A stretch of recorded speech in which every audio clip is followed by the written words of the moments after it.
संयुक्त राष्ट्र में भारत के वीटो पावर का शुरू हुआ काउंटडाउन। यूएन के रिफॉर्म्स पर मोदी ने कर डाला महाखेल, ड्रैगन हुआ बेचैन। देखता रह गया चीन और 140 देशों ने दे डाला सीधा समर्थन। पहली बार भारत की स्थायी सीट के सपोर्ट में कूद पड़ा ब्रिटेन।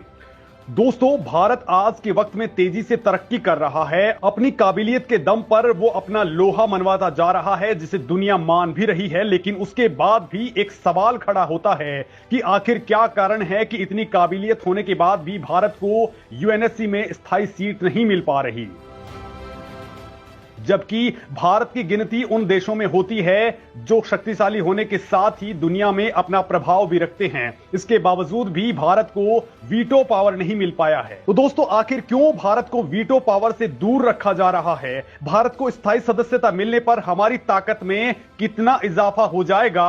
और मोदी सरकार ने क्यों कह दिया है कि अगर संयुक्त राष्ट्र सुधरा नहीं तो फिर ये कबाड़ बनते देर नहीं लगेगी? और अब एक बार फिर से भारत के सपोर्ट में पूरी दुनिया के 140 देश खड़े हो चुके हैं। पहले अमेरिका और अब ब्रिटेन एकदम से भारत के सपोर्ट में क्यों कूद पड़े? दोस्तों, ये मैं आपको बताऊंगा, लेकिन उससे पहले आपको बता देता हूं कि अगर भारत को स्थायी सदस्यता मिल जाती है तो हमारी ताकत में कितनी बढ़ोतरी हो जाएगी। तो दोस्तों, अगर भारत स्थायी सदस्य बन जाता है तो उसके पास वीटो पावर आ जाएगी। इससे काफी हद तक एशिया में शक्ति का संतुलन ही बदल जाएगा। तब एशिया महाद्वीप में केवल चीन ही नहीं बल्कि भारत भी एक बड़ी राजनीतिक ताकत के रूप में शुमार होने लगेगा। भारत की बात अंतरराष्ट्रीय मंचों पर कहीं ज्यादा गंभीरता से सुनी जाएगी। अब तक एशिया को लेकर कई ऐसे फैसले संयुक्त राष्ट्र में होते आए हैं जिसे चीन अपनी मर्जी से मानता है या फिर नहीं मानता है। पाकिस्तान भी चीन की आड़ में अपने ऐसे ही खेल खेल रहा है जो दक्षिण एशिया के लिए खतरनाक बनते जा रहे हैं। भारत को स्थायी सदस्यता मिलने पर चीन ऐसा नहीं कर पाएगा। अगर संयुक्त राष्ट्र में कोई प्रस्ताव आता है और अगर कोई एक स्थायी सदस्य देश इससे सहमत नहीं होता तो यह प्रस्ताव पास ही नहीं होता या अमल में नहीं लाया जाएगा। इसे अगर मैं आसान भाषा में कहूं तो किसी भी प्रस्ताव को अगर संयुक्त राष्ट्र में पास होना है तो उसके 5 स्थायी सदस्यों की सर्वसम्मति जरूरी होती है। कोई एक भी देश विरोध करते हुए इसके खिलाफ वोट करता है तो यह वीटो कहलाता है।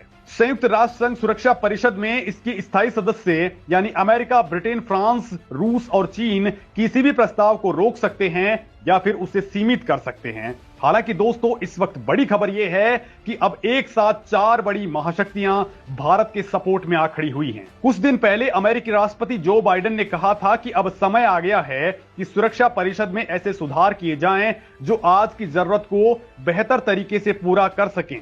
इसके बाद भारत के विदेश मंत्री एस जयशंकर ने संयुक्त राष्ट्र सुरक्षा परिषद यानी यूएनएससी में सुधार की वकालत की थी। जयशंकर ने खुले मंच से कहा था कि यह हमने कभी नहीं सोचा कि आसान प्रक्रिया है, लेकिन हमारा मानना है कि सुधार की जरूरत को हमेशा के लिए नहीं नकारा जा सकता और इसे करना ही पड़ेगा। अगर ये नहीं किया गया तो ये कबाड़ होते देर नहीं लगेगी। और दोस्तों, अब ब्रिटेन ने संयुक्त राष्ट्र सुरक्षा परिषद में भारत की स्थायी सदस्यता का सपोर्ट कर डाला है। ब्रिटेन सरकार ने रक्षा और विदेश नीति समीक्षा रिपोर्ट संसद में पेश की है। इस रिपोर्ट में यूएनएससी में भारत को स्थायी सदस्यता देने की वकालत की गई है। ऐसा पहली बार हुआ है कि ब्रिटेन सरकार ने भारत को सुरक्षा परिषद में स्थायी तौर पर सदस्य बनाए जाने का सपोर्ट किया है। इस रिपोर्ट का झुकाव साफ तौर पर इंडो पैसिफिक यानी हिंद प्रशांत क्षेत्र की ओर है। दोस्तों, ब्रिटेन की ऋषि सुनक सरकार का कहना है कि हिंद प्रशांत क्षेत्र के प्रति उनका झुकाव ही नहीं बल्कि ब्रिटेन की विदेश नीति का ये एक स्थायी स्तंभ है। ब्रिटेन दरअसल भारत के साथ मुक्त व्यापार समझौता यानी फ्री ट्रेड एग्रीमेंट करना चाहता है, लिहाजा वो हर मामले में भारत के सपोर्ट में खड़ा हो रहा है ताकि उसकी इकोनॉमी मजबूत हो पाए। दोस्तों, ब्रिटेन भारत के अलावा जापान, ब्राजील और जर्मनी को यूएनएससी की स्थायी सीट दिलाने की वकालत कर रहा है, क्योंकि दोस्तों इस वक्त ब्रिटेन ही नहीं बल्कि पूरा यूरोप और अमेरिका, चीन और रूस से परेशान है। हालांकि दोस्तों, भारत के लिए बड़ा मामला यह है कि भारत का सपोर्ट रूस हमेशा से करता आ रहा है और भारत इस स्थायी सीट और वीटो के लिए लंबे वक्त से कोशिश कर रहा है, लेकिन चीन हर बार अड़ंगा लगा देता है। आज की डेट में संयुक्त राष्ट्र सुरक्षा परिषद में वीटो पावर सिर्फ इन 5 स्थायी सदस्यों के पास में है। वीटो पावर स्थायी सदस्यों की सुरक्षा परिषद के किसी भी प्रस्ताव को वीटो यानी अस्वीकार करने का उनको अधिकार दे देता है। और दोस्तों, जब किसी देश के पास वीटो पावर होता है तो वो किसी भी मुद्दे का विरोध कर सकता है। इसके साथ ही वो किसी देश के प्रस्ताव के खिलाफ अपनी सहमति नहीं रखते हुए अपना वोट रख सकता है, चाहे प्रस्ताव कैसा भी क्यों ना हो, किसी के भी हित या अहित में क्यों ना हो। लेकिन दोस्तों, आज तक भारत को वीटो पावर नहीं मिल सका है। जब भी भारत अपना कोई प्रस्ताव रखता है तो चीन अपनी दुश्मनी निकालने के लिए अपना वीटो पावर वाला मामला सामने रख देता है और इसे खारिज करवा देता है, जिसके आगे भारत कुछ नहीं कर पाता है। दोस्तों, आपको जानकर हैरानी हो सकती है कि चीन जिस वीटो पावर के दम पर इतना उछल कूद रहा है, वो ताकत भारत की वजह से उसे मिली थी। लेकिन आज चीन चाहता ही नहीं है कि भारत महाशक्तिशाली बने और इसी जलन के कारण भारत के पक्ष में वो कभी वोट नहीं करता है। इसके अलावा ऐसे सदस्यों को 2/3 देशों के बहुमत की जरूरत होती है। इनके अलावा दोस्तों, इन देशों के पास पैसा भी होना चाहिए जिससे वो कमजोर देशों की सुरक्षा की सहभागिता को निभा सकें।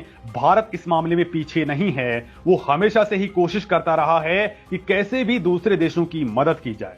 और दोस्तों, अब आपको बताता हूं कि भारत ने चीन को वीटो पावर का मौका क्यों दे दिया और क्यों खुद ये मौका नहीं लिया। तो दोस्तों, बात है साल 1942 की, जब संयुक्त राष्ट्र घोषणा पत्र बना था। तब उसमें 26 देश शामिल थे, इसमें भारत भी शामिल था और ये अपनी गांधीवादी नीति के कारण मजबूत स्थिति में भी था। तब जवाहरलाल नेहरू अंतरिम विदेश मंत्री थे, ऐसे में उनके पास ताकत के साथ साथ जिम्मेदारियां भी थी। लेकिन जवाहरलाल नेहरू ने कुछ ऐसा कर दिया जिसका खामियाजा भारत को आज भी भुगतना पड़ रहा है और ये सब उन्होंने चीन से दोस्ती होने के कारण किया था। भारत ने ही चीन को वीटो पावर दिलाई थी। तब भारत को नहीं पता था कि यही चीन आगे जाकर उसे ही डसने वाला है। लेकिन आज के टाइम में भारत में मोदी सरकार है और अब ये दोस्तों उम्मीद जग चुकी है कि भारत को यूएनएससी में स्थायी सदस्यता की सीट मिल सकती है। अब ब्रिटेन, अमेरिका, फ्रांस और रूस भारत के साथ खड़े हैं, जो चाहते हैं कि भारत यूएनएससी का स्थायी सदस्य बने। वहीं भारत ने अपनी दावेदारी को मजबूत किया है।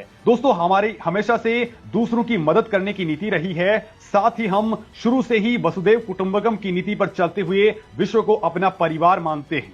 और दोस्तों, इस वक्त भारत के अलावा जापान, ब्राजील, जर्मनी और दक्षिण अफ्रीका भी यूएनएससी में स्थायी सदस्यता की डिमांड कर रहे हैं, जिन्हें भी भारत हल्के में नहीं लेता है। लेकिन भारत के रास्ते में चीन ही रोड़ा बना हुआ है। हालांकि दोस्तों, अब भारत हर चैनल से चीन को मात देने में लगा हुआ है और इस बार यूरोप के जरिए वो खेल भी शुरू हो चुका है, जो संयुक्त राष्ट्र की स्थायी सदस्यता के दरवाजे भारत के लिए खोल देगा। और दोस्तों, अगर इस काम में चीन फिर से अड़ंगा लगाता है तो भारत ने सीधी धमकी दी है कि सुधार नहीं हुआ तो यूएनएससी के कबाड़ से वो बाहर हो जाएगा, क्योंकि भारत इसके विकल्पों पर भी काम करना शुरू कर चुका है। इस मामले में आप क्या कुछ सोचते हैं, कमेंट लिख करके जरूर बताएं। ब्यूरो रिपोर्ट, एक भारत श्रेष्ठ भारत। सब्सक्राइब, लाइक और कमेंट जरूर करें।